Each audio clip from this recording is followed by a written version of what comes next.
السلام عليكم ورحمة الله وبركاته. إن الحمد لله نحمده ونستعينه ونستغفره ونعوذ بالله من شرور أنفسنا ومن سيئات أعمالنا. من يهده الله فلا مضل له ومن يضلل فلا هادي له. وأشهد أن لا إله إلا الله وحده لا شريك له وأشهد أن محمدا عبده ورسوله صلى الله تعالى عليه وعلى آله وصحبه وسلم تسليما كثيرا. أما بعد. সম্মানিত ভাতৃমণ্ডলী, আল্লাহ রাব্বুল আলামিনের প্রশংসা এবং প্রিয় নবী সাল্লাল্লাহু আলাইহি সাল্লামের উপর সালাতু সালামের পর আজ জুমাবার 26শে রবিউল সানি 1445 হিজরি মোতাবেক 10ই নভেম্বর 2023 আমাদের ধারাবাহিক আলোচনা সংক্ষিপ্ত জাদুল মাদ থেকে পর্ব নম্বর 61। বিষয়বস্তু গত পর্ব থেকে অর্থাৎ পর্ব নম্বর 60 থেকে আমাদের চলে আসছে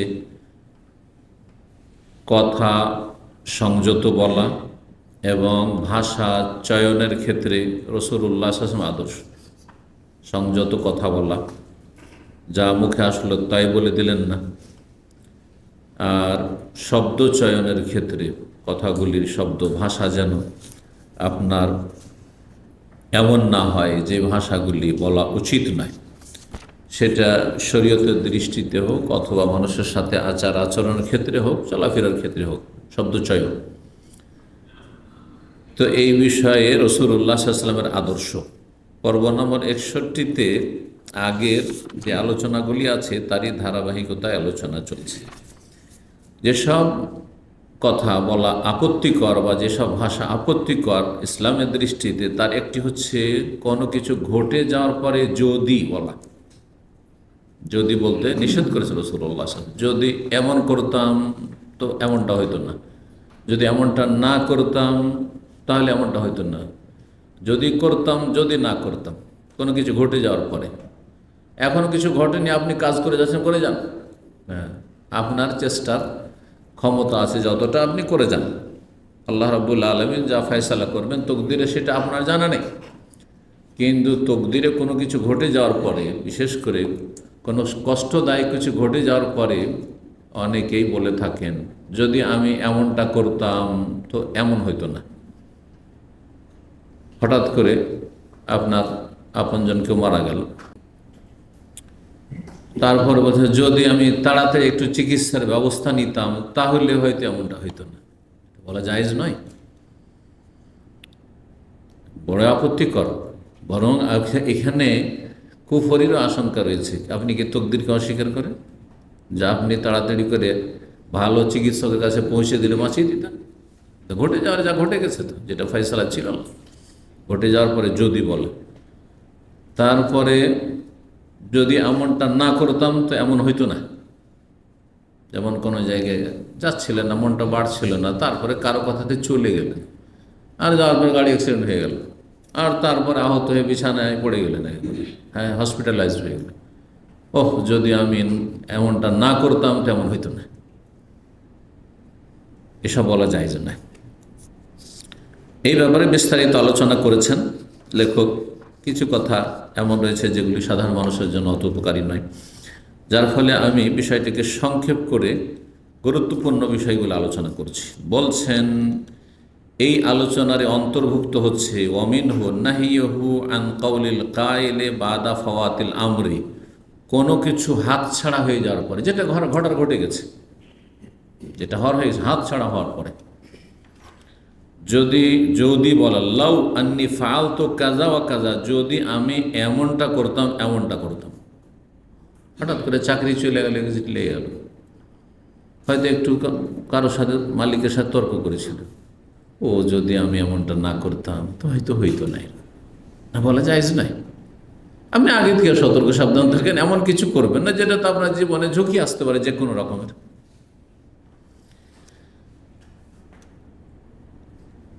নিষেধ করেছেন নবী সাল্লাল্লাহু আলাইহি ওয়াসাল্লাম লাউ বলতে, যদি বলতে। আর কি বলেছেন, ইন্নাহা তাফতাহু আমাল শয়তানের কার্যক্রমের রাস্তা খুলে দেয়। যখনই যদি বলবেন তখন আপনার আকীদা নষ্ট করার জন্য শয়তানের কার্যক্রম শুরু হয়ে যাবে। শয়তান ধীরে ধীরে আপনাকে বিভ্রান্ত করে দেবে। শয়তানের কাজ হচ্ছে মানুষের ক্ষতি করা, আর সবচেয়ে বড় ক্ষতি হচ্ছে ইমানের ক্ষতি করা, ইমান নষ্ট করে দাও, জাহান্নামে নিয়ে যাওয়া। তাহলে যদি বলবো না কোনো কষ্টদায়ক কিছু ঘটে যাওয়ার পরে, তাহলে কি করতে বলেছেন নবী সাল্লাল্লাহু আলাইহি ওয়াসাল্লাম? বলছে ও আরশাদাহু ইলা মা হু আনফা মিন, এর চাইতে অধিক উপকারী যে সেটা বলুন। যদি যদি না বলে এমন কিছু করেন যেটা উপকারী, সেটা কি? ওয়াহুয়া আইয়াকুলা, শিখিয়েছেন রাসূলুল্লাহ বলতে কাদ্দারাল্লাহু মা শাআ ফাআলা। মুখস্থ আছে কারণ? কাদ্দারাল্লাহু, আল্লাহ তকদিরে নির্ধারণ করেছেন, ওয়া মা শাআ ফাআল, আর যা চেয়েছেন তাই করেছেন। আল্লাহর চাওয়ার বিরুদ্ধে কিছু হয় না, আল্লাহ যা চেয়েছিলেন তাই হয়েছে। অধিকাংশরা কাদ্দারাল্লাহ পড়েছেন, আর কেউ কেউ বলেছেন কাদারুল্লাহ ওয়া মা শাআ ফাআল, সেটাও জায়েজ। কাদারুল্লাহ মানে হাজা কাদারুল, এটি আল্লাহর তকদির, আল্লাহর পক্ষ থেকে লিখনি, নির্ধারিত আল্লাহর পক্ষ থেকে। ওয়া মা শাআ ফাআল, আর যা চেয়েছেন তাই আল্লাহ করেছেন। ওয়া মা তাশাউনা ইল্লা ইয়াশা রাব্বুল আলামিন, তোমাদের চাওয়াতে কিছু হয় না যতক্ষণ আল্লাহ না চাইবেন। হ্যাঁ, আমাদের চাওয়ারও কিছুটা পরিধি আছে। এখন চাইলে আমি উঠে চলে যেতে পারি, হ্যাঁ, এখন চাইলে আমি 1 ঘন্টার জায়গায় 2 ঘন্টা আলোচনা করতে পারি, হ্যাঁ, ঠিক না?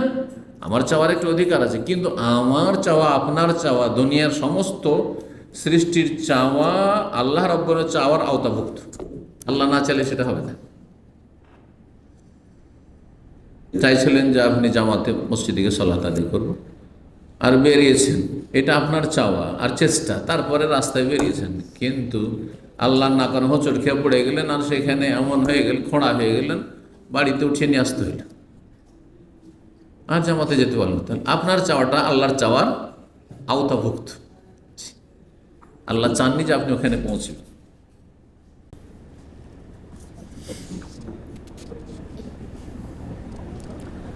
লেখক বলছেন যে যদি বলতে নিষেধ করা হয়েছে, কারণ আল্লাহর ওপর এটি চূড়ান্ত ফয়সালা ছিল, যেটা ঘটেছে, যেটি চূড়ান্ত ফয়সালা, সেটির বিপরীত কোনো কিছুর আকাঙ্ক্ষা করা, এটি হচ্ছে অসম্ভব কোনো কিছুর আকাঙ্ক্ষা করা, ঠিক কিনা? যেটা সম্ভব নয়। তা হচ্ছে ওয়ালা ইয়াতামান্না মা লা মাতমা ফি উকুহি, যেটা বাস্তবায়ন হওয়ার কোনো আশা নেই, সেটার আকাঙ্ক্ষা করা যায় না। আপনি এমন কিছুর আকাঙ্ক্ষা করছেন যেটা হবে না। আসলে আপনি যে বলছেন যে আমি ভালো চিকিৎসকের কাছে নিয়ে চলে গেলে, হ্যাঁ, ভালো হয়ে যেত হয়তো, এটা তো আসলে হবে না, আল্লাহর ফয়সালা নেই। তাহলে এই ক্ষেত্রে যদি বলছেন কেন আপনি? আল্লাহ তকদিরের উপর আপনার আপত্তি আছে, অবিশ্বাস আছে, সন্দেহ আছে? তো এই ধরনের আশা আকাঙ্ক্ষা করা যেটা অসম্ভব, এটি হচ্ছে আজজন মাহাজন, শুধুমাত্র অপারগতা, নিরুপায়, পারেন না, এটা প্রকাশ করে, নিরুপায়। আর আল্লাহ অপারগতা পছন্দ করেন না, কর্ম পছন্দ করেন, কর্মঠ ব্যক্তিকে পছন্দ। আপনি কাজ করেন, আপনার কাজ, আপনি আগে থেকে যদি বলেন না ভাই আমার দ্বারা হবে না, বলেন আপনাকে আপনার মালিক বলছে যে ড্রাইভিংটা শিখে নাও, যে না না আমার দ্বারা হবে না, এটা হচ্ছে আজ, মানে অপারগতা। আগে থেকে হাত পা ছেড়ে দিচ্ছেন, আমাদের দেশের ভাষায় বলে, আঞ্চলিক ভাষায়, আগে থেকে হাত পা ছেড়ে দিয়ে পারবো না ভাই আমি, কথা বুঝতে পেরেছেন? বিতু যে কোনো কাজের ক্ষেত্রে, না তোমাকে এই সাবজেক্টে লেখাপড়া করতে হবে, ছেলেকে বলছেন, তোমাকে ভালো আলেম হইতে হবে, তোমাকে ভালো দায়ী হইতে হবে, আমার দ্বারা হবে না। তোমাকে ডাক্তার হইতে হবে, না আমি পারবো না, ওইসব ওই সায়েন্সটা আমি পারবো না, তো যাবে আগে থেকে হাত পা ছেড়ে দিচ্ছেন। না, আপনি চেষ্টা করেন জীবনের প্রতিটি ক্ষেত্রে। আল্লাহ ইয়ালুম আল আজজে, আল্লাহ মানুষের অপারগতা যেখানে মানুষ প্রকাশ করে, এর উপর আল্লাহ তিরস্কার করেন। আল্লাহ তিরস্কার করেছেন, কেন তুমি নিজেই অপারগতা প্রকাশ করছো? পারবো, চেষ্টা করো, তুমি তোমার কাজ তুমি করো। ওয়াহিবুল কাইস, এবং চালাক চতুরতা বা চাতুরতা আল্লাহ পছন্দ করে। চাতুরতা আমাদের বাংলা ভাষার একটা খারাপ হয়, মানুষ যে ভাউতাবাজি করতে পারে, ধোকাবাজি করতে পারে, না ওটা না, চালাক চতুর, হ্যাঁ, চোখ মুখ আছে, বিদ্যা বুদ্ধি আছে, আর চেষ্টা করতে পারে, এটা আল্লাহ পছন্দ করে। আপনি চেষ্টা করেন, আপনার বিদ্যা বুদ্ধি যা কিছু আছে, হ্যাঁ, শরীরের ক্ষমতা, মানসিক ক্ষমতা, বিদ্যা বুদ্ধির ক্ষমতা, সেটা দিয়ে আপনি কাজ করেন। এটা হচ্ছে কাইস। আর ওই ব্যক্তি কাইয়েস, জ্ঞানী বলা হয়, সত্যিকারের জ্ঞানী। বলছে মানদানা নাফসাহ, নিজের হিসাব নিজে করে। পরের হিসাব কেন করবেন যে ও খারাপ, তো ও খারাপ, দুনিয়া খারাপ হয়ে গেছে, আরে সরকার খারাপ, কিচ্ছু করে না ওরা, আরে আপনি করেন, আপনার কাজটা করেন। মান দানা নাফসা, নিজের হিসাব করেন আপনি কতটা ভালো, এটা তো আপনার কাজে আসবে। আর পরে হিসাব নিয়ে করবেন কি? ও ঠিক না হইলে আপনার করার কিছু আছে? ও আমেল আলিমা বাদাল মত, আর মরণের পরে স্থায়ী জগতের জন্য যারা কাজ করে ওরা হচ্ছে বেশি জ্ঞানী। আল কাইয়েস, কাইয়েস ওই ব্যক্তিকে বলা হয়। আর কাইসন মানে হচ্ছে অপারগতার বিপরীত শব্দ। অপারগ না আপনি পারবো, হ্যাঁ কেন পারবো না? বিদ্যা বুদ্ধি আছে, আমি চেষ্টা করবো, আমার আল্লাহ ব্রেন দিয়েছে, সবাই পারছে, আমি কেন পারবো না?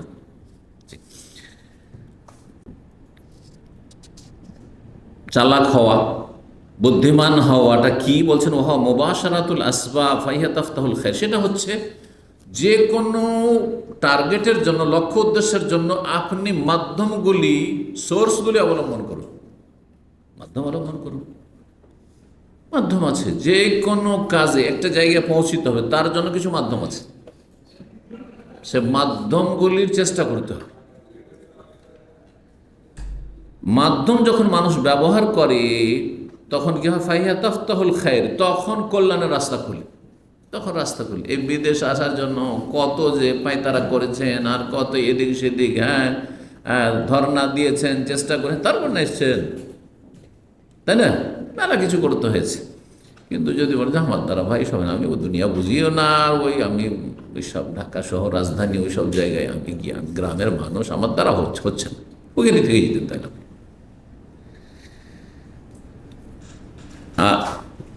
কি করে বলছেন যে যখন মানুষ বুদ্ধিকে কাজে লাগায় তখন তাতে এটি হচ্ছে মাধ্যম, আর এই মাধ্যমের দ্বারা তার কল্যাণের দ্বার খুলে যায়।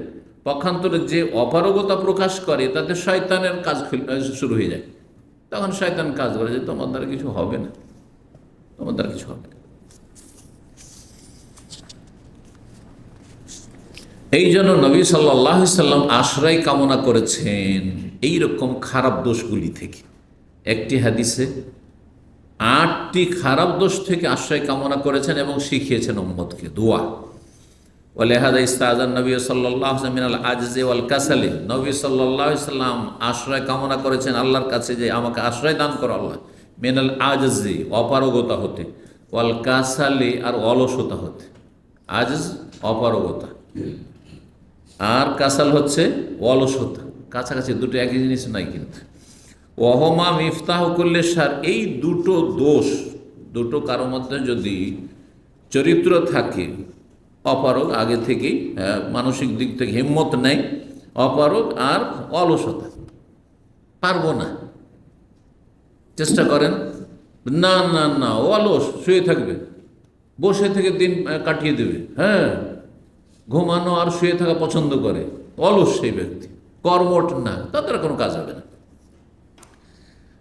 এই দুটো দোষ, অপারগতা এবং অলসতা, হচ্ছে প্রত্যেকটি খারাপের অনিষ্টের চাবি, অনিষ্টের মূল। ওয়ায়াসদর আনহমা, এই দুটো যখন বদখাসলত, বদচরিত্র কারোর মধ্যে চলে আসে, অপারগতা এবং অলসতা, আল আজ্জ আল কাসাল, তখন সেখান থেকে আরও কিছু খারাপ দোষ মানুষের মধ্যে চলে আসে। দোষকে, খারাপ দোষগুলি খারাপ দোষকে টেনে নিয়ে আসে। যেমন ভালো চরিত্র ভালো চরিত্রকে টেনে নিয়ে আসে, বোঝা গেছে? নেকিকে টেনে নিয়ে আসে, আর একটি গুনাহ অনেক গুনাহকে ধারাবাহিকভাবে টেনে নিয়ে আসে। বাস্তব সত্য, মানুষজন একটা গুনাহ করতে লাগে, এক গুনাহ আরেক গুনায় নিয়ে গেল, আরেক গুনাহ অনেক গুনাহ তখন করে ফেলে, গুনাহ আর গুনাহ। কিন্তু নেকি যখন করতে লাগে তখন একটা নেকি আরেক নেকির দিকে নিয়ে যায়, আরেক নেকি আরেক নেকির দিকে নিয়ে যায়, তখন নেকির রাস্তা খুলে দেয়। ঠিক ওই রকম বলছেন যে এই দুটো দোষ, কি দোষ? অপারগতা আজজ আর কাসাল অলসতা, এই দুটো থেকেই জন্ম নেয় কি? আল হাম আল হুজন, দুশ্চিন্তা আর চিন্তা। আল হাম মানে সামনে টেনশন, আর হুজন যে শোক, দুঃখ। হুজন হচ্ছে দুঃখ, আর হাম হচ্ছে দুশ্চিন্তা। দুঃখ কিসের ওপর হয়? অতীতে যা কিছু ঘটেছে তার উপর দুঃখ হয়। অতীতে ক্ষতিগ্রস্ত হয়েছেন, ওরকম মাঝে মাঝে খুব দুঃখ লাগে যে হাইরে, উফ অনেক টাকার ক্ষতি আমার হয়েছে, কোনো লাভ আছে এতে? যাওয়ার তো হয়ে গেছে, আর আগামীর জন্য এখন কি আছে না আছে আপনারা জানান। আরে ভাই আপনি চেষ্টা করুন, আগে থেকে টেনশনে আপনি এমন টেনশনে আছেন, দুশ্চিন্তায় যে কি যে হবে কি যে হবে, এতে কোনো লাভ আছে? আপনার কাজ আপনি করুন। তো এই দুটো দোষ থেকেও নবী সাল্লাল্লাহু আলাইহি ওয়াসাল্লাম পানাহ চেয়েছেন, আশ্রয় কামনা করেছেন। কারণ এই দুটো তৈরি হয় আর খারাপ দুটো দোষ থেকে। অপারগতা, যখন কোনো কাজ করতে হিম্মত হয় না, অলস হয়ে যায়, কর্মঠ হয় না, মেহনতি যখন হয় না, তখন মানুষের দুঃখ হয়, মানুষের দুশ্চিন্তা, দুঃখ আর দুশ্চিন্তা। এইরকমই আরও খারাপ দুটো দোষ আছে, সেগুলি তৈরি হয়। সেটা হচ্ছে যৌবন। যৌবন যৌবন মানে হচ্ছে আপনার চিজ না বাটার, চিজ। আর আপনার যুগ্ন হচ্ছে মানে কাপুরুষতা। কাপুরুষতা বুঝেন তো, মানে ভিতরে সাহস নেই। কাপুরুষতা হচ্ছে বীরত্বের বিপরীত। প্রত্যেকটা শব্দের বিপরীত যদি আপনি নিয়ে আসেন তাহলে বুঝতে সুবিধা হবে। একজন বীর পুরুষ, সাহসী সাহসী, আর আরেকজন হচ্ছে কাপুরুষ। এই কাপুরুষতাকে বলা হয় যৌবন, ওই ব্যক্তিকে জবান। বুখল কৃপণতা। কৃপণতার বিপরীত হচ্ছে ভালো খাসলত, ভালো চরিত্র, দানশীলতা। সাখাওয়াত, হ্যাঁ, জুদ, এগুলো আরবি শব্দ। দানশীলতা। নবী সাল্লাল্লাহু আলাইহি ওয়াসাল্লাম আশ্রয় কামনা করেছেন কি থেকে? কাপুরুষতা থেকে আর কৃপণতা থেকে। ওয়াদাল ইদ্দাইনে, আর ঋণের বোঝা থেকে। ঋণের বোঝা, কারো উপরে চেপে যাওয়া।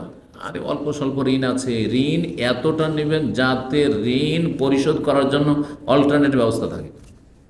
কখনো এমন ঋণ নেবেন না যে আমার কাছে কিছুই নেই, আল্লাহ না করে ব্যবসা শুরু করলাম এই ঋণ নিয়ে, যদি ব্যবসায় মার খেয়ে যায় তো আমার ভিটে মাটি বিক্রি করে ও ঋণ পরিশোধ হবে না। মোটেই উচিত না এরকম। ঋণ কীরকম নিতে পারেন যে অসুবিধা নেই, আমি নিয়েছি 5,000 রিয়াল ঋণ নিয়েছি, কিন্তু আমার দেশে 5,000 সমান 2 লাখ টাকা আছে। অথবা আমার জমি আছে, একটা জমি বিক্রি করলে আমার 20,000 30,000 রিয়াল হবে, আমি ওখান থেকে দিতে পারবো, ঠিক আছে। কিন্তু এইভাবে ঋণ করা যে এক শ্রেণীর লোকের বদখাসলত, এটা ভালো জিনিস নয়, ভালো লক্ষণ নয়, সর্বনাশ। দল ইদ্দাইন মানে ঋণের বোঝা, আর দিতে পারছে না, মানুষের কাছে ওয়াদা করছে, ওয়াদা খেলাফি করছে। ওয়াগালাবাতের রেজাল, আর একটি দোষ হচ্ছে যে জালেম মানুষ আপনার ওপর বিস্তার লাভ করে, আধিপত্য কায়েম করে, মানে জালেমের জুলুম, জালেমের জুলুম। এই সমস্ত দোষগুলি এর মূল কারণ হচ্ছে, আসলটা হচ্ছে কি, ওই যে অপারগতা আর অলসতা। মানুষ যখন অপারগ হয়ে যায়, অলস হয়ে যায়, কর্মঠ নয়, তখন জালেমের জুলমের ওপরে না না কিচ্ছু বলা যাবে না, আর কিছুই করা যাবে না, আর এখান থেকে নড়াও যাবে না, হ্যাঁ, চেষ্টাও করা যাবে না।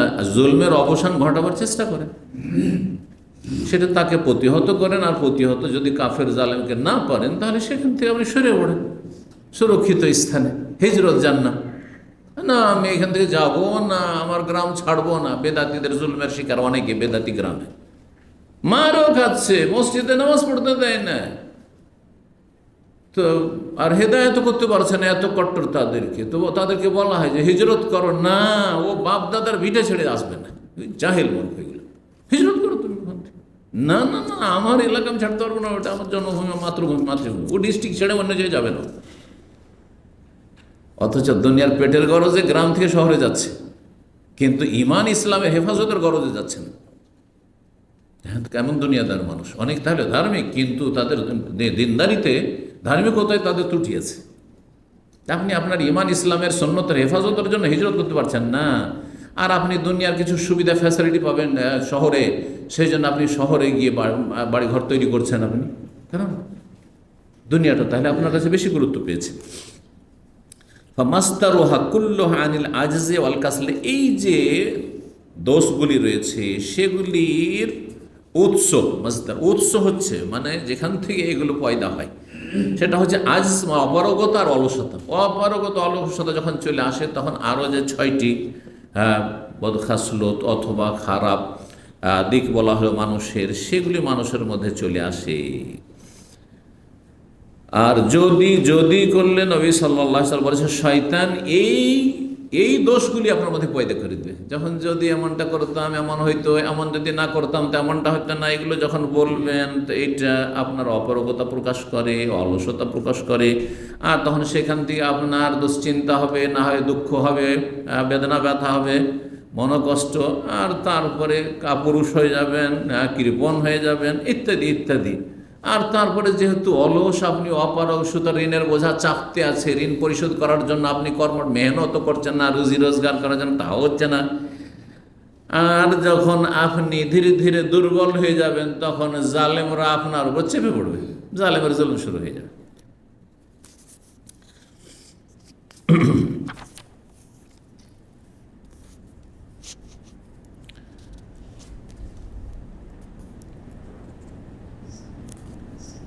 মানুষের ওপর যদি বালা মুসিবত আসে তো যদি বলতে নিষেধ করেছেন, আর তার উত্তম বিকল্প কি বলতে বলেছেন? কাদ্দার আল্লাহ ওমা শাআ ফাআল, বা কাদারুল্লাহি ওমা শাআ ফাআল, আল্লাহর ফয়সালা, আল্লাহ যা চেয়েছেন তাই হয়েছে। এইটা বললে এতে কি হয়? এতে ফায়দা আছে।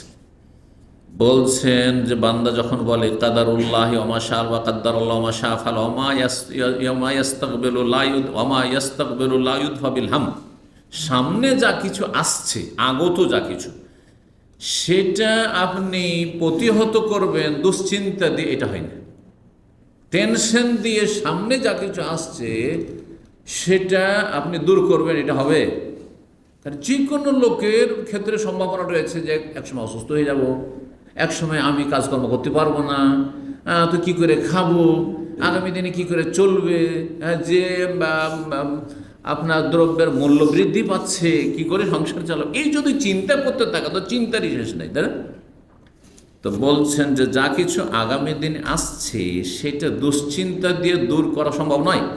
বাল ইমান তাকুন আল হিলাতুন ফি দাফইহি, একটি অপশন, রাস্তা হচ্ছে যে সামনে যেসব বিষয়গুলি আসছে সেইগুলি, সেই অনিষ্টগুলি দূর করার জন্য কোনো উপায় যদি থাকে তো উপায় অবলম্বন করবেন, যাতে করে এই সব অনিষ্ট থেকে রক্ষা পাওয়া যায়। তাহলে আপনি অপারগ হলেন না। ওয়াইম্মা আল্লাহ তাকুন হিলাতুন ফি দাফি, আর না হলে এমন ধরনের জটিল বিষয় যে যেটা প্রতিহত করার মতো আপনার মধ্যে ক্ষমতা নেই, কোনো উপায় নেই, এমন যদি হয়, যেমন অনেকে আছেন কাফেরদের জুলমে এমনভাবে বাধা, যেমন ফিলিস্তিনের জুলম হচ্ছে, এইরকমই বিভিন্ন জায়গায় সংখ্যালঘু মুসলিমদের জুলম অত্যাচার হচ্ছে, বার্মায় জুলম অত্যাচার হচ্ছে, যেসব জায়গায় হচ্ছে, কোনো উপায় নেই, তারা অসহায় তাদের কাছে, জালেম কাফেরদের সামনে। যদি কোনো রাস্তা না থাকে তাহলে সেখানে হাই হাই করে আর কোনো লাভ নেই, সেখানে কি করতে হবে? আর একটি পন্থা আছে অব্যাহতির, সেটা হচ্ছে ওয়াল বাসুলাহু লেবাস মিনাত তাওহীদ ওয়াত তাওয়াক্কুল, সেখানে আপনি আল্লাহর তৌহিদের আপনি পোশাক পরিধান করবেন, তৌহিদ মজবুত করবেন, যে এরা যতই বড় কাফের জালেম হোক না কেন, আর আমার প্রতিবেশী যতই বড় জালেম হোক না কেন, সমস্ত জালেমের শক্তির ওপর রব্বুল আলমের শক্তি, তৌহিদ মজবুত করুন। তাওয়াক্কুল, তার উপর আমি আস্থা ভরসা রাখি, আস্থা ভরসাকে মজবুত করুন। ওর রেজাবিল, আল্লাহর উপর সন্তুষ্ট থাকুন, যে আল্লাহ যা কিছু ফায়সালা করেছেন তাতে আমি সন্তুষ্ট। এই যে জালেমের জুলম চলছে তাতে সন্তুষ্ট, জি, অসন্তুষ্ট নাই, তিনি আমার রব। না, সে কখনো হয়তো সুখ আসবে, তো কখনো দুঃখ আসবে, কষ্ট আসবে, জি।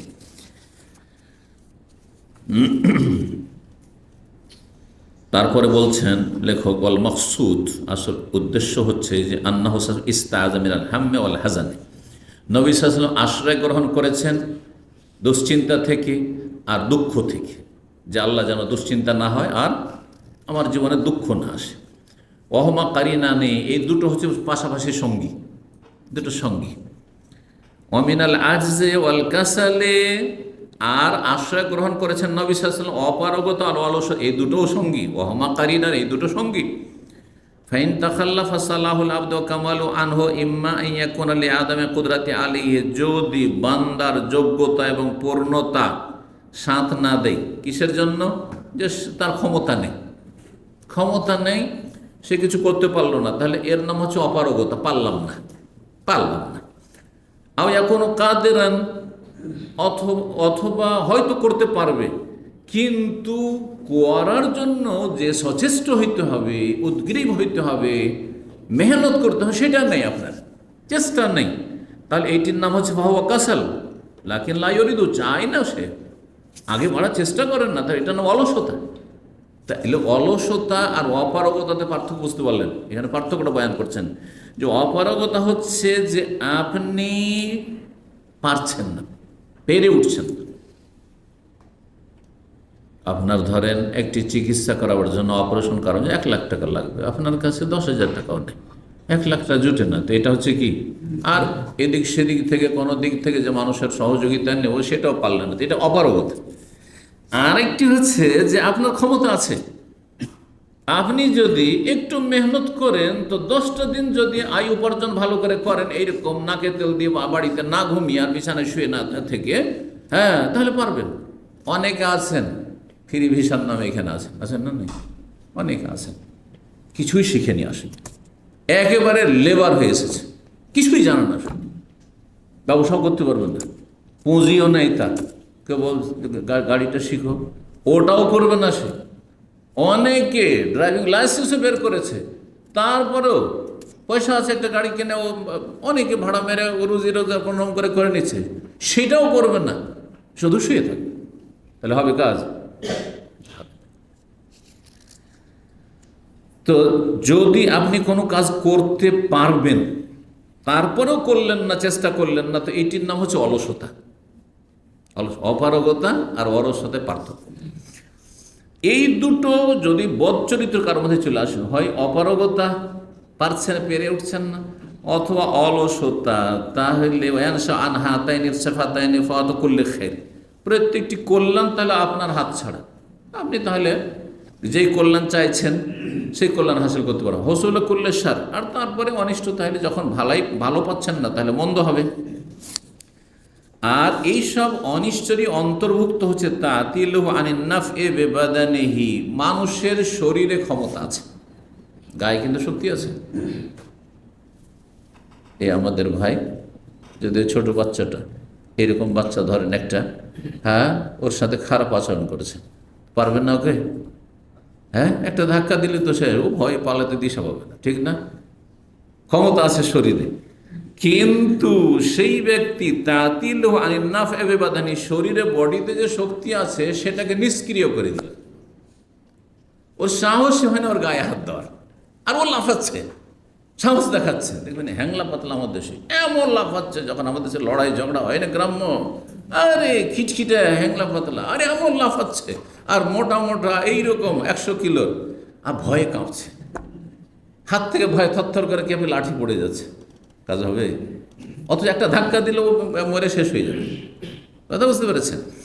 তো মানুষ যদি নিজের শরীরকে নিষ্ক্রিয় বানিয়ে দেয়, অথচ শরীরে ক্ষমতা আছে, এটির নাম হচ্ছে জুবুন। জুবুন মানে হচ্ছে, হ্যাঁ, কাপুরুষতা, সাহস নেই, আপনার সাহস নেই। আল্লাহ বলছেন বনি ইসরায়েলদেরকে মুসা আলাইহিস সালামের জামানায়, মুসা আলাইহিস সালামের মাধ্যমে বলছেন যে তোমাদেরকে বিজয় দান করো, শুধু এই শহরে ঢুকো, বাইতুল মুকাদ্দাসে ঢুকো তোমরা, ওই যে মেসর থেকে এসো, তিয়ের ময়দান থেকে। বলছেন না না না, ওখানে দুর্দান্ত জাতি বাস করে, ইন্না ফিহা কওমান জাব্বারিন ওয়া ইন্না লা নাদখুলা, যাবো না আমরা ওখানে, সাহসী নেই ঢুকার, ঢুকবো না। অথচ চেষ্টা করলে ঢুকে যেতে পারবে, না না, ওয়া ইন্না লা নাদখুলা হাত্তা, যতক্ষণ ওখান থেকে আগে ওগুলো বেরিয়ে না যায় ততক্ষণ ঢুকবো না ওই শহরে। হ্যাঁ, ফাইন, যদি ঢুকে যায় তাহলে ফাইন না দাখিল, বুঝা গেছে? অথচ আল্লাহ ওয়াদা করেছেন যে আমি সাহায্য করবো, তোরা ঢুকো, শুধু চেষ্টা করো, না ঢুকবে না। মানুষের ধন সম্পদ আছে, আর ধন সম্পদ দিয়ে কি হতে পারে? মানুষ উপকৃত হতে পারে। ধন সম্পদের জাকাত বের করলে জান্নাত পেতে পারে, দান খায়রাত করলে নেকি হাসিল করতে পারে। হ্যাঁ, ধন সম্পদকে যদি ভালোভাবে খাটায় ব্যবসা বাণিজ্যে, তাহলে লাভবান হতে পারে। বড় একজন ব্যবসায়ী, হ্যাঁ, ছোট্ট ব্যবসা থেকে বড় ব্যবসায়ী হতে পারে, ঠিক না? কিন্তু সে ধন সম্পদ দিয়ে লাভবান হওয়ার জন্য চেষ্টা করলো না, সে ওই হিম্মত নাই, করলো না, তাহলে ওর নাম হচ্ছে কি? বখিল। ধন সম্পদ তার কোনো কাজে আসলো না, আয় উপার্জন করলো কিন্তু সেই টাকা পয়সা কোনো কাজে তার আসলো না, ধন সম্পদ থেকেও জাহান্নামে যেতে হলো। সোম্মায়ান শাউল্লাহ মেনে জালেখা, টাকা পয়সা আছে কিন্তু যদি বলেন এত অলসের অলস হয়, কে পাকশাক করবে, থাক, পারবো না পাকশাক করতে, খেতে পাবেন? হ্যাঁ, হাট বাজারও করবো না, খেতে পাবেন? আর হোটেল থেকেও কিনে নিয়ে আসবো না, কেউ যদি নিয়ে এসে দেয় তাহলে ঠিক আছে। এরকম অলস কিছু লোক আছে, হজের সফরে যদি যান, মানুষ চিনতে হয় তো কোনো একটা সফর করেন, তাইলেও বুঝবেন এক কাপ চাও ও খরিদ করে এনে দিবে না, সবসময় আশা করবে যে আমি বাবুর মতো বসে থাকবো আর ও এনে দেবে চা কফি যা লাগে, খাবার দাবার, কি খাবেন চলেন, হ্যাঁ ডাকবে তখন চা, অথবা এনে দেবে তখন খাবে। বুঝতে পেরেছেন? কৃপণতা, পয়সা দ্বারা নিজে লাভবান নয়, অপারগতা না বা অলসতা, গায়ে শক্তি আছে অথবা শক্তি নেই, শক্তি না থাকে অপারগ, আর যদি শক্তি থাকে আর তারপরে শক্তি কাজে না লাগায় তাহলে অলস সেই ব্যক্তি। তো এই মানুষ বখিল কখন হয়? যখন নিজের ধন সম্পদের নিজেকে লাভবান করে না।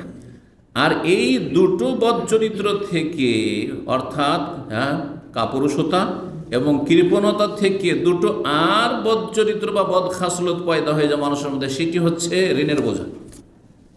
ঋণের বোঝা, যখন আপনি সাহস হবে, ব্যবসা করার জন্য সাহসও লাগে, সব এখানে ব্যবসা করতে পারে না, অনেকের কাছে টাকা আছে আমাদের, কিন্তু ব্যবসার সাহস নেই, শুধু সবসময় চিন্তা নেগেটিভ, যে লস খেয়ে যাবো, লস মার্কেট আমার দ্বারা হবে না, তাই না? আমার দ্বারা হবে না, অপারগতা। আর কর্মঠ না দৌড়াদৌড়ি ছুটাছুটি করতে, ব্যবসা এমনিতে নয়, টেনশন নিতে হবে, চেষ্টা করতে হবে, রিস্ক নিতে হবে, ব্যবসা মানে রিস্ক, লাভ লসের সম্ভাবনা দুটোই রয়েছে, না ওইসব যাবে না, তো কি করে হবে? তখন কি ঋণের বোঝা চেপে যাবে, গালাবাতুদ্দাইন, ঋণের বোঝা চেপে যাবে। আচ্ছা, কিছুই করলেন না, না লেখাপড়া করলেন না, আর্থিক দিক থেকে শক্তিশালী হইলেন, তখন আশেপাশে যারা শক্তিশালী আছে তারা আরও শক্তিশালী হয়ে যাবে, যারা কর্মঠ।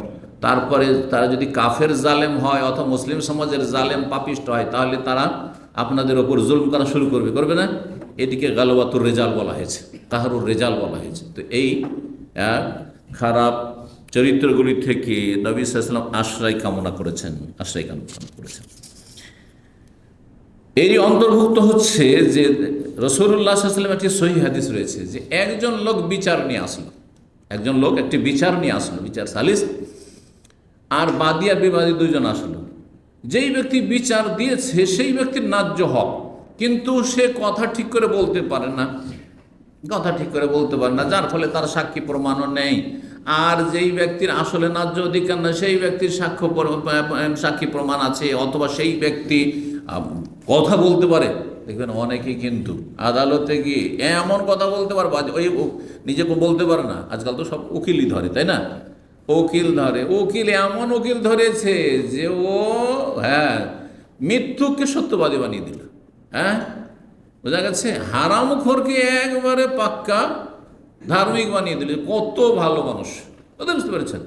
আর আপনার উকিল দুর্বল, বা আপনি নিজেই দুর্বল, নিজের আপনার কেসটাকে আপনি নিজে তুলেও ধরতে পারলেন না জজের সামনে। জজ তো আর গায়েব জানে না, হাকিম কেউ গায়েব জানে না, সুতরাং বাহ্যিক যেটা দেখলো সেই অনুযায়ী ফয়সালা করে দিল। বোঝা গেছে?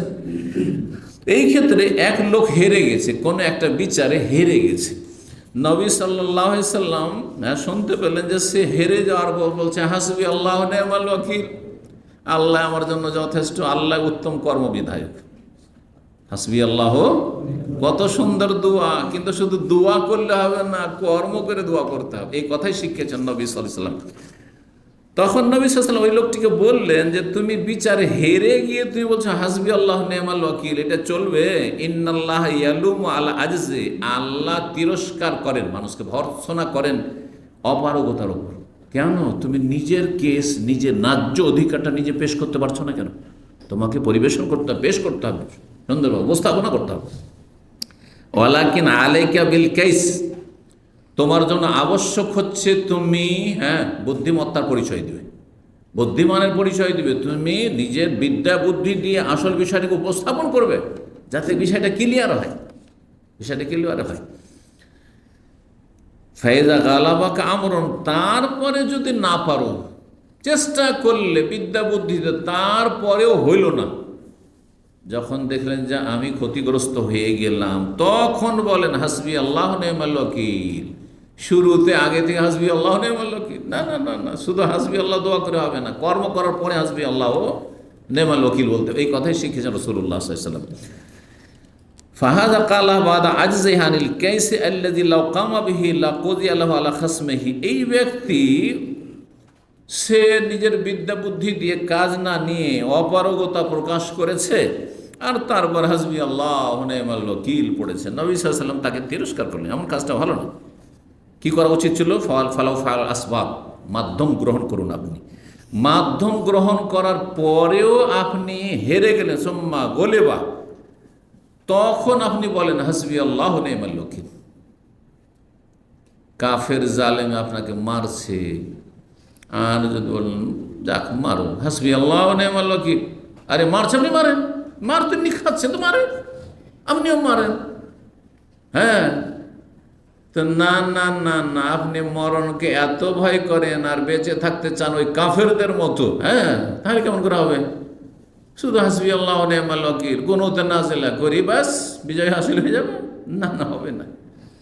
জি, চেষ্টা করতে হবে। হাত পা ছেড়ে দিয়ে আগে অপারগ হয়ে গেলে হবে না। তো বলছেন যে কোনো ব্যক্তি যদি সোর্সগুলি, মাধ্যমগুলি অবলম্বন করে তারপরে হেরে যায়, ফাকালাহা লাওকালাত মাওকিআ লাওয়াকাত মাওকিআ, তারপরে হাসবি আল্লাহ নেমাল ওয়াকিল বলে, তাহলে সেটা কার্যকরী হবে। আমি যথাসাধ্য চেষ্টা করলাম, তারপরে হলো না, তখন হাসবি আল্লাহ নেমাল ওয়াকিল। আপনি আপনার ছেলে মেয়ের, আপনি ওইসব বিষয় না, উদাহরণ দিয়ে আরেকটা ঘরোয়া উদাহরণ দিই, পারিবারিক। আপনার ছেলেকে আপনি দিনই তরবিয়ত করেছেন, 7 বছর থেকে সলাতের তালিম দিয়েছেন, আর দিনের শিক্ষা দিয়েছেন, আর যা করতে চান তাই চেষ্টা করেছেন। যারা দিনই শিক্ষায় শিক্ষিত করে আলেম বানাতে চান, হাফেজ বানাতে চান, আলেম বানাবার চেষ্টা করেছেন, সর্বাত্মক চেষ্টা করেছেন। আর যারা ডাক্তার ইঞ্জিনিয়ার বানাবার চেষ্টা করেছেন, নামাজি মুসলিম বানিয়েছেন, চেষ্টা করেছেন বানাবার। আর তার উপরে যখন 18-20 বছর হইল, গায়ে রক্ত মাংস যখন একবারে ওই রকম মজবুত হইল, তখন আর বাপকে, বাপের কথা মানে, মায়ের কথা মানে না, তখন বলেন হাসবি আল্লাহ নেমাল ওয়াকিল। তখন কি বলবেন? হাসবি আল্লাহ নেমাল ওয়াকিল বা হাসবুন আল্লাহ নেমাল ওয়াকিল। আপনি 7 বছর থেকে 15 বছর মধ্যে ট্রেনিং কোর্স ছিল, তার ট্রেনিং করালেন না, সলাতের তালিম দিলেন না, তৌহিদের তালিম দিলেন না, দিনের কোনো জ্ঞান দিলেন না। আর যখন বেনামাজি নাস্তিক, আপনার ছেলে নাস্তিক হয়ে ইসলামের বিরুদ্ধে কোনো কথা বললো, হাসবি আল্লাহ নেমাল ওয়াকিল, মুরব্বী দাড়ি টুপি নিয়ে, না না না, কোন কাজে আসবে না, এটা কাজে না। জি, তো বলছেন যেমন ইব্রাহিম আলাইহিস সালাম খলিলুল্লাহ, যখন তাকে আগুনে ফেলা হয়েছিল, তিনি প্রথমখানে হাসবি আল্লাহ নেমাল ওয়াকিল পড়েছেন না, প্রথমখানে হাসবি আল্লাহ নেমাল ওয়াকিল পড়েন নাই। বলছেন ইব্রাহিম খলিলুল্লাহ লাম্মা ফাআলাল আসবাব আল মামুর বিহা, যা কিছু মাধ্যম রয়েছে সর্বাত্মক চেষ্টা করেছেন কাফেরদের অনিষ্ট জুলুম থেকে বাঁচার জন্য চেষ্টা করেছেন। ওয়ালাম ইয়াজাজ বেতারকে শাই মিনহা, আর কোনো কিছু পরিত্যাগ চেষ্টা করে পারবেন, আর অথচ তিনি করলেন, অপারগতা প্রকাশ করেননি। সুম্মা গালাবাহুল আদুও, তারপরে দুশ্মন তার ওপর শক্তিশালী হয়ে গেল। ওয়াল কাউফিন্নার, আর আগুনে নিক্ষেপ করে দিল। আগুনে যখন নিক্ষেপ করে দিয়েছে, নিরুপায়, এখন আর আমার করার কিছু নেই, তখন বললেন হাসবি আল্লাহ নেমাল ওয়াকিল। তো আপনি ওই রকমই আরে চেষ্টা করেন, কাজ করার পর আপনার কাজ যখন শেষ হয়ে গেছে, তখন বলেন বাকি আল্লাহ, আমার কাজ আমি করে দিয়েছি, হাসবি আল্লাহ নেমাল ওয়াকিল, এখন আল্লাহ আমার জন্য যথেষ্ট এবং তিনি উত্তম কর্মবিধায়ক। যখন ইব্রাহিম আলাইহিস সালাম ওই সময়টা বলে ওয়াকাতিল কালিমাতু মাওকিআহা, তখন তার কথাটি, এই দুয়াটি কার্যকরী হয়েছে। আস্তারা তাসারা, তার প্রতিফলন ঘটেছে, যে আল্লাহ বললেন কুলনা ইয়া নারু কুনি বারদাম ওয়া সালামান আলা ইব্রাহিম, এই আগুন ঠান্ডা হয়ে যাক এবং ইব্রাহিমকে সহি সালামত রাখ। তখন হয়েছে। দোয়া কখন কাজ করবে? নবী সাল্লাল্লাহু আলাইহি ওয়াসাল্লাম দোয়া মদিনা থেকে মসজিদ নববীতে বসে করতে পারতেন না বদরের যুদ্ধের সময়? যে আল্লাহ, ওই যে কাফেররা মক্কা থেকে বেরিয়েছে, ওগুলোকে ধ্বংস করে দাও, হ্যাঁ, পারতেন না দোয়া করতে? কিন্তু ওই দোয়াই কাজ হবে, এই শিক্ষা দিয়েছেন নবী সাল্লাল্লাহু আলাইহি ওয়াসাল্লাম, যে দোয়াই কাজ হবে না। এই জন্য বদরের প্রান্তে গেছেন, যে চলো ঘেরাও করবো কাকে?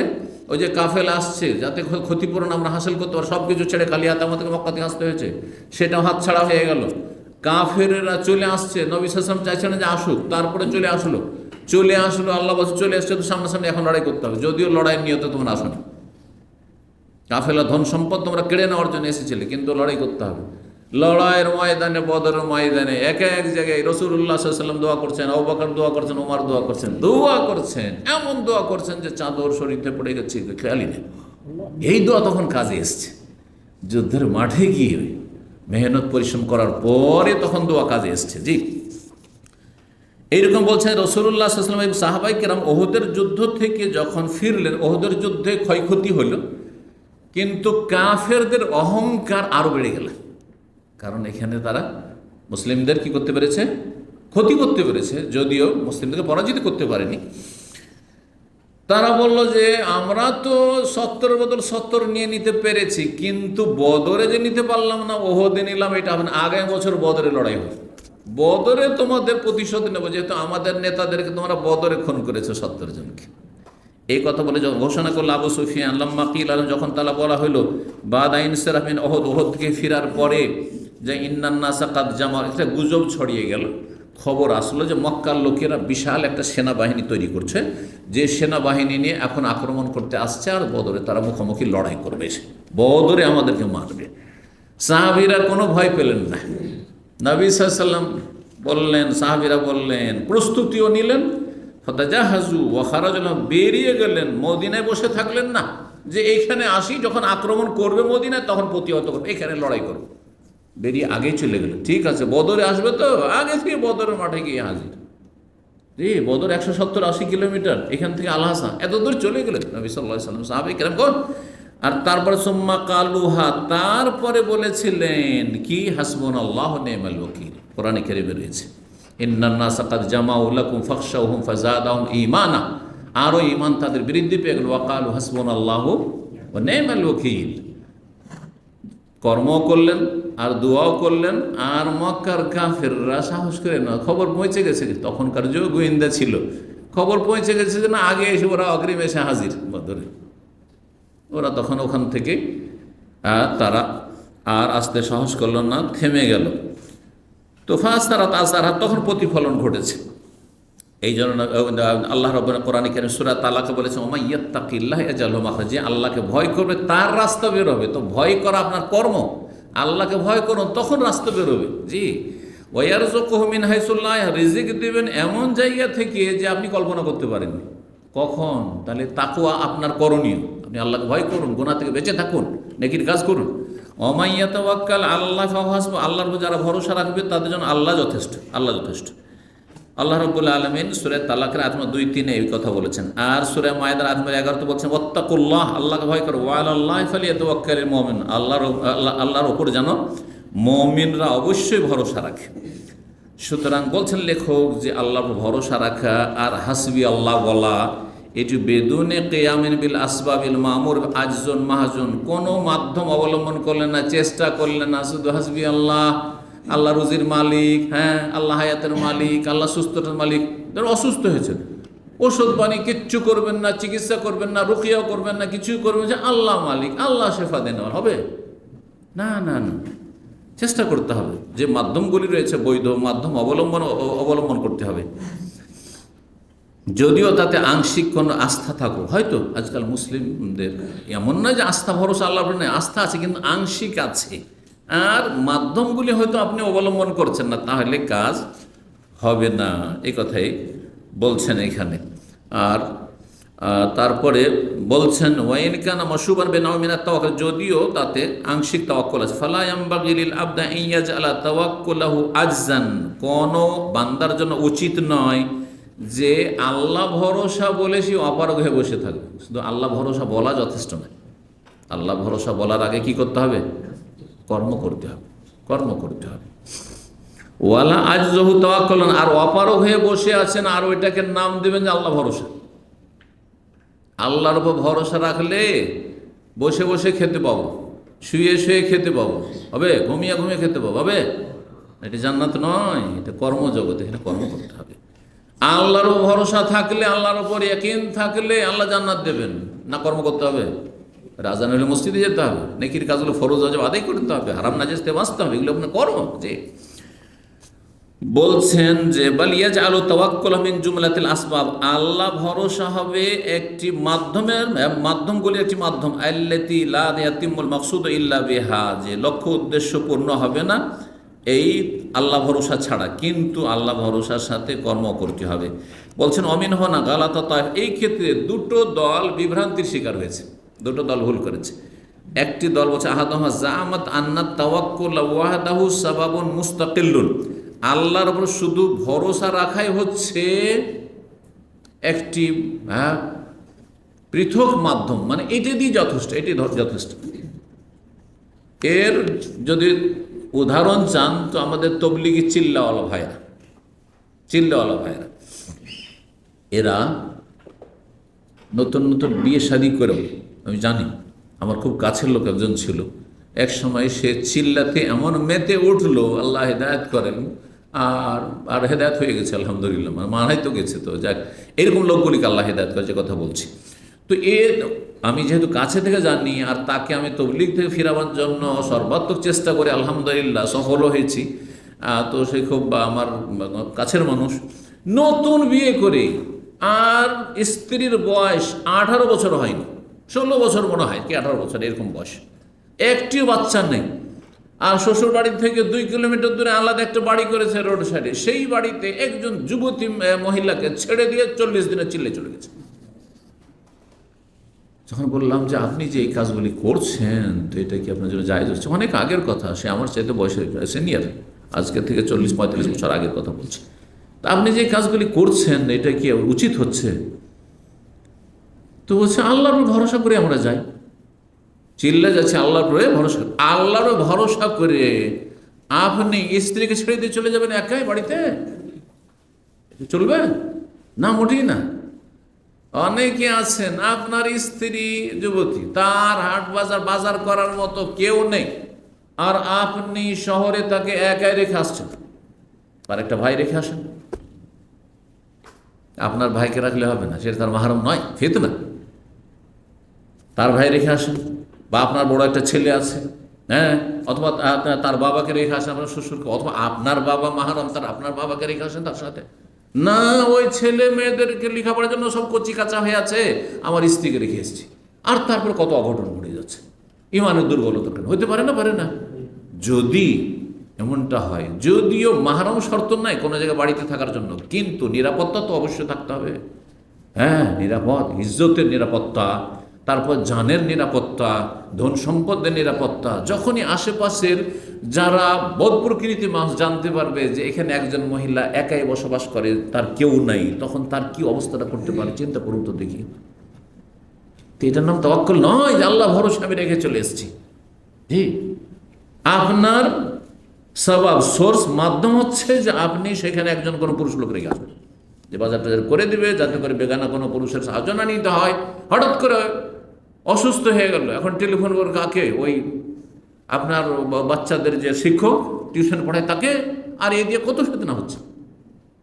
জি, তো বলছেন যে একদল শুধু আল্লাহ ভরসাটাকে মাধ্যম মনে করে নিয়েছে, এটা ভুল। ফাআত্তালাতিল আসবাব, তারা সমস্ত মাধ্যমগুলিকে, যেগুলি আল্লাহর সৃষ্টি জগতে হিকমতের দাবি, সেগুলিকে তারা নিষ্ক্রিয় করে দিয়েছে। দুনিয়ার কোনো মাধ্যম অবলম্বন করব না, আরে মাধ্যম থাকতে হবে দুনিয়ার।